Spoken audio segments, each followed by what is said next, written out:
मैं doctor D Gupta आज BCom part second के विद्यार्थियों के लिए बीकॉम पार्ट सेकंड के पेपर सेकंड कंपनी अकाउंट्स के अंतर्गत अंशों के निर्गमन के बारे में चर्चा करेंगे। अंशों का निर्गमन सम मूल्य पर किया जा सकता है, बट्टे पर किया जा सकता है और प्रीमियम पर भी किया जा सकता है। सम मूल्य पर अंशों का निर्गमन जब अंश के अंकित मूल्य पर ही अंशों को जनता में निर्गमित किया जाता है, वह सम मूल्य पर अंशों का निर्गमन कहलाता है। उदाहरण के लिए, यदि अंश का मूल्य 10 रुपये है और 10 रुपये पर ही जनता में निर्गमित किया जा रहा है तो सम मूल्य पर निर्गमन कहलाएगा।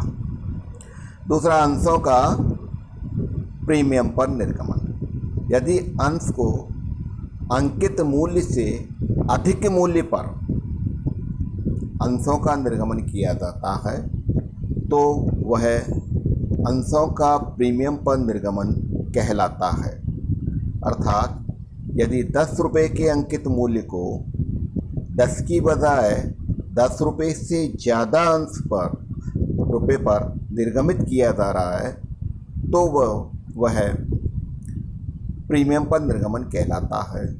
10 रुपये के अंश को यदि 11 रुपये में निर्गमित कर रहे हैं 1 रुपये प्रीमियम के साथ, तो वो अंशों का प्रीमियम पर निर्गमन कहलाएगा।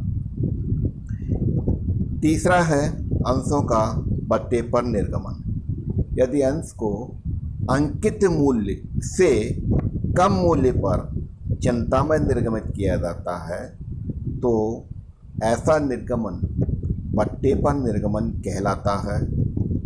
उदाहरण के लिए, 10 रुपये के अंकित मूल्य के अंश को यदि कंपनी 9 रुपये में जनता में निर्गमित कर रही है तो 1 रुपये बट्टा कहलाएगा और यह बट्टे पर निर्गमन होगा।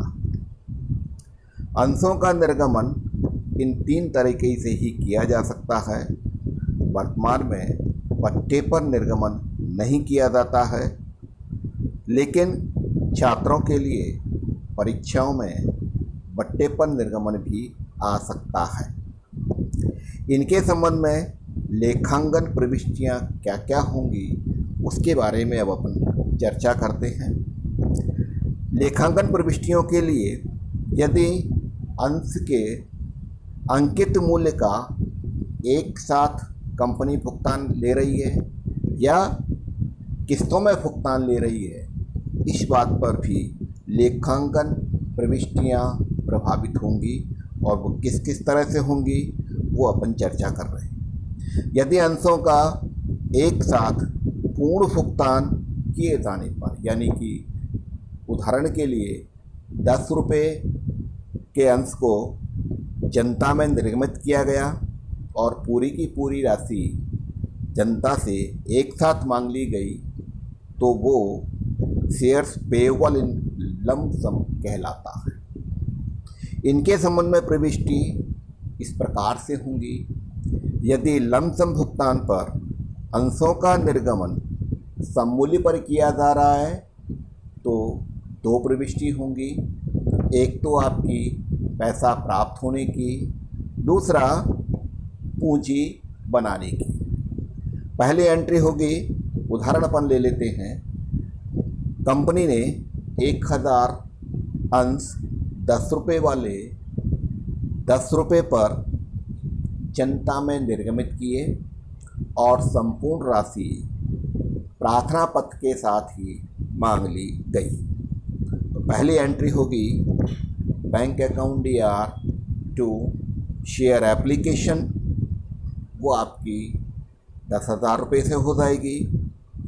दूसरी एंट्री आपकी होगी इसकी पूंजी बनाने के संबंध में share application account DR to equity share capital.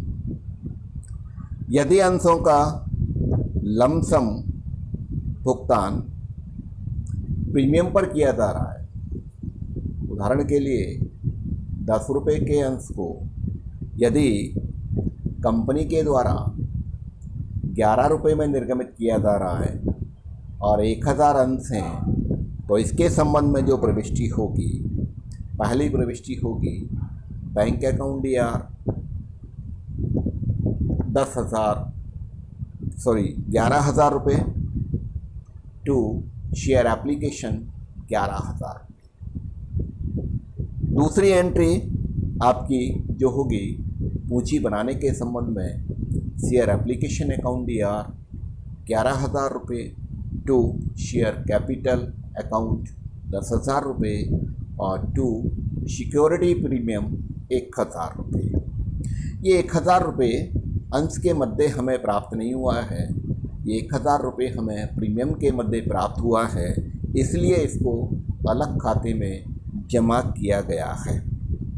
तीसरा, यदि लमसम भुगतान पट्टे पर हो रहा है तो ऐसी स्थिति में उसी उदाहरण को 10 रुपये अंकित मूल्य के अंश को 9 रुपये पर निर्गमित किया जाता है, तो पैसा प्राप्त होने पर बैंक अकाउंट DR 9 रुपये के हिसाब से आपको 1,000 अंशों पर 9,000 रुपये प्राप्त हुए। 9,000 रुपये to equity share capital application 9,000 रुपये होगी, यानी कि bank account DR to equity share application 9,000 रुपये से ये प्रविष्टि होगी।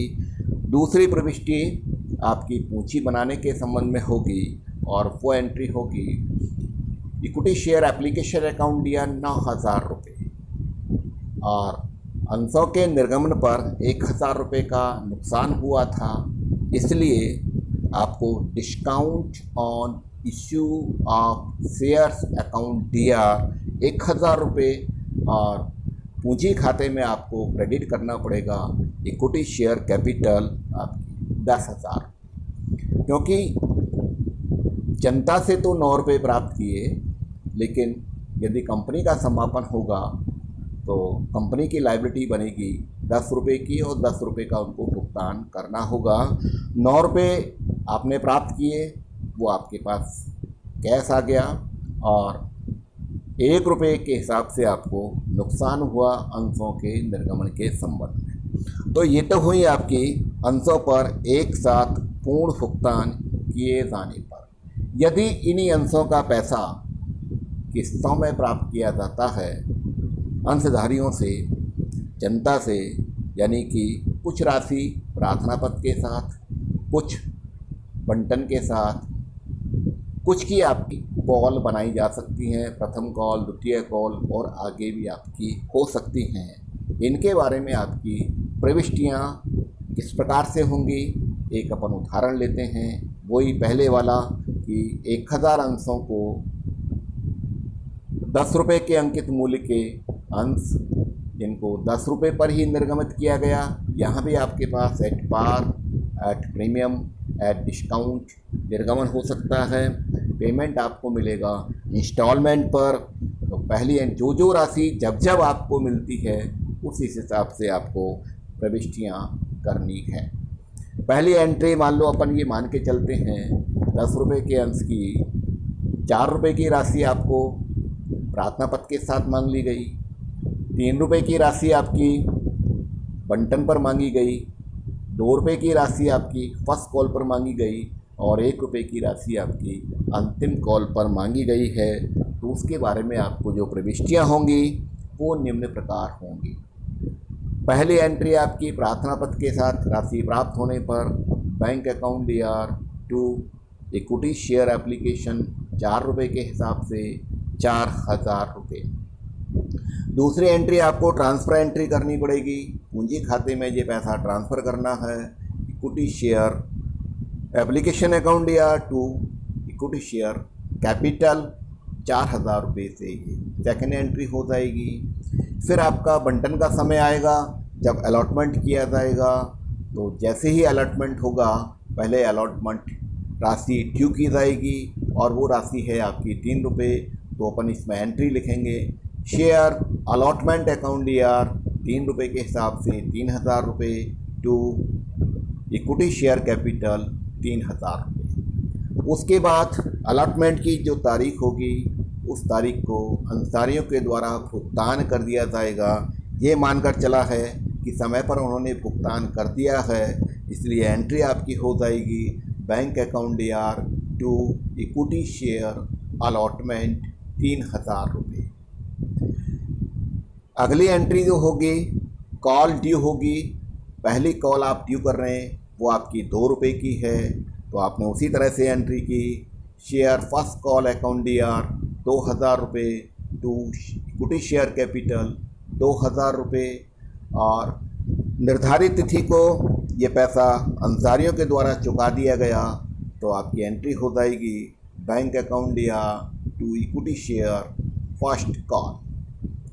द्वितीय कॉल भी इसी तरह से ड्यू की जाएगी पहले, फिर उसका भुगतान मिलेगा।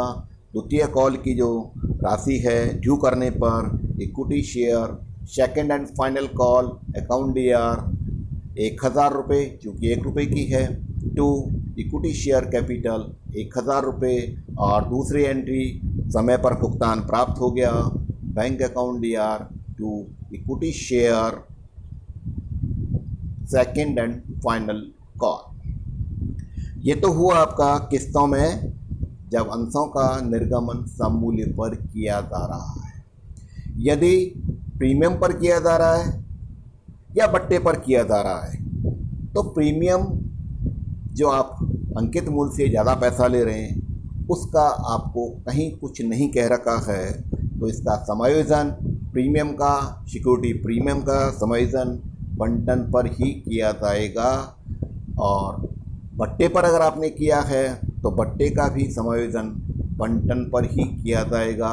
प्रार्थना पत्र के साथ या मांगों पर आपका इनका समायोजन नहीं करना है। यदि आपको इसके बारे में प्रश्न में कुछ नहीं कह रखा है तो आपको बंटन पर ही करना है।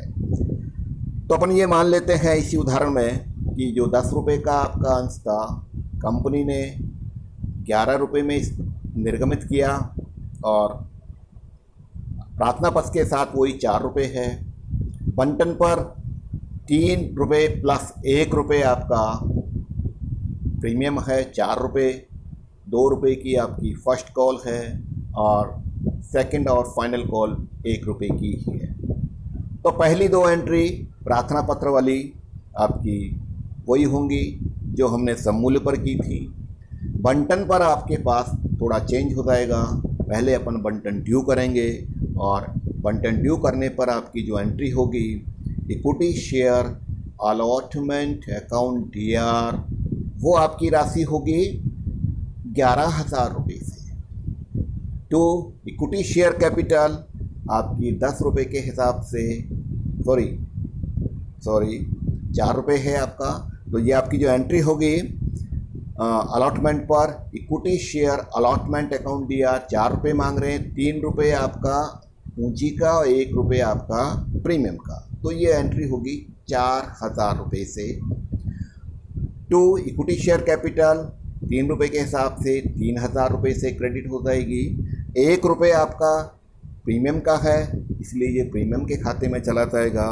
टू सिक्योरिटी प्रीमियम 1 रुपये के हिसाब से 1,000 रुपये, तो आपकी एंट्री हो गई equity share allotment account DR 4,000 रुपये, टू इक्विटी शेयर कैपिटल 3,000 रुपये, टू सिक्योरिटी प्रीमियम 1,000 रुपये।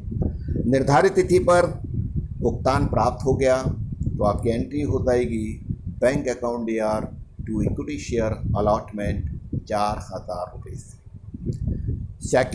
फर्स्ट कॉल और सेकंड कॉल के बारे में आपको उसी तरह से ड्यू की एंट्री करनी है और प्राप्ति की एंट्री करनी है। यदि किस्तों में आपके पास भुगतान निर्गमन अंशों का यदि बट्टे पर किया जा रहा है, तो उदाहरण अपन इसी में लेते हैं। 1,000 अंशों को 10 रुपये के अंकित मूल्य के अंश को 9 रुपये पर निर्गमित किया जा रहा है, यानी 1 रुपये के नुकसान पर निर्गमित किया जा रहा है, तो 1 रुपये का समायोजन आपको बंटन पर ही करना है। उदाहरण में अपन यही मान लेते हैं, आपकी प्रार्थना पत्र के साथ वो 4 रुपये प्राप्त हुए और ₹3 जो आपके पास अलॉटमेंट के हैं, तो ₹3 की जगह आपके पास ₹2 प्राप्त हो रहे हैं, और ₹2 आपके पास फर्स्ट कॉल के हैं और ₹1 आपका सेकंड कॉल का है। इस तरह से कंपनी ₹9 मांग रही है। तो प्रार्थना पत्र वाली एंट्री वही आपको करनी है, 2 एंट्री, लेकिन बंटन पर जो आपको एंट्री करनी है, पहले बंटन ड्यू करना है, और बंटन ड्यू करने के लिए इक्विटी शेयर अलॉटमेंट, यानी आपको सिर्फ ₹2 ही मिलेंगे, इसलिए ₹2000 आपने डेबिट किया, क्योंकि बंटन ₹3 का था, ₹1 आपको नुकसान हो गया है, तो उस नुकसान को अपन डेबिट करते हैं। तो आपका हो गया discount on issue of share DR ₹1000 to equity share capital ₹3 के हिसाब से 3000। तो एंट्री हो गई आपकी equity share allotment account DR ₹2000, discount on issue of shares DR ₹1000 to equity share capital ₹3000। निर्धारित तिथि पर आपको ₹2 ही मिलेंगे, ₹2 आपको भुगतान मिल गया, और तो आपकी एंट्री हो जाएगी bank account DR to equity share allotment ₹2000। प्रथम मांग आपकी ₹2 की है, पहले ₹2 से अपन ड्यू करेंगे, जो अपने एप्लीकेशन एट पार जो अंशों का निर्गमन किया था वही आपको एंट्री होनी है, और सेकंड कॉल की भी वही आपको एंट्री होनी है। इस तरह से यदि अपन अंशों का निर्गमन किस्तों में करते हैं, तो आपको ये साधारणतः लेखांकन प्रविष्टियाँ कंपनी अकाउंट्स के अंतर्गत ये होंगी। आगे जो अपन चर्चा करेंगे वो यदि किसी अंशधारी द्वारा मांगों का समय पर भुगतान नहीं किया जाता है, तो उसके अंशों के बारे में अपन क्या करेंगे, यानी अंशों को जब्त किया जाएगा।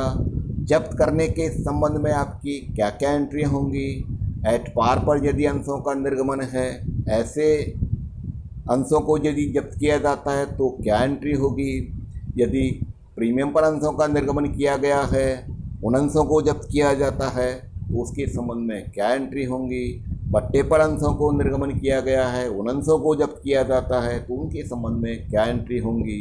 फिर जो आपने जब्त किए हुए अंश हैं, इन अंशों को यदि रीइश्यू किया जाता है, पुनर्निर्गमित किया जाता है, उसके बारे में क्या क्या प्रविष्टियाँ होंगी, उसका बारे में अपन चर्चा अगले वीडियो में यानी अगली क्लास में करेंगे। धन्यवाद, थैंक यू।